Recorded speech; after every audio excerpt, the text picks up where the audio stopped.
ইটা পাথর বাঁধতে পারে, আমার পেট তার চাইতে বেশি দামি না। আমার নবীর দাঁত যদি শহীদ হতে পারে, আমার দাঁত তার চাইতে বেশি দামি না। আমার নবীর গালে যদি চড় মারা হতে পারে, আমার গাল তার চাইতে বেশি দামি না।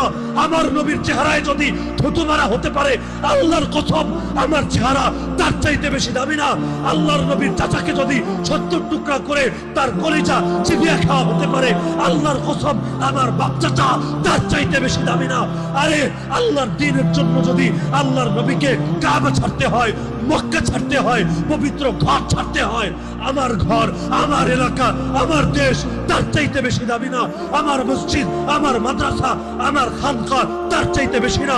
আরে প্রয়োজনে দুনিয়ার সব ছাড়বো, প্রয়োজনে নিজে শহীদ হব, প্রয়োজনে আমার স্ত্রী বিধবা হবে, আমার সন্তান এতিম হবে, আমার বাপের কোল খালি হবে, আমার মায়ের চোখ থেকে অশ্রু ঝরবে, কিন্তু আল্লাহকে সাক্ষী রেখে আজকে বলে যাবেন, হে আল্লাহ, যে কোনো মূল্যে তোমার জমিনে তোমার দিনকে ভুলুণ্ঠিত হতে দেব না।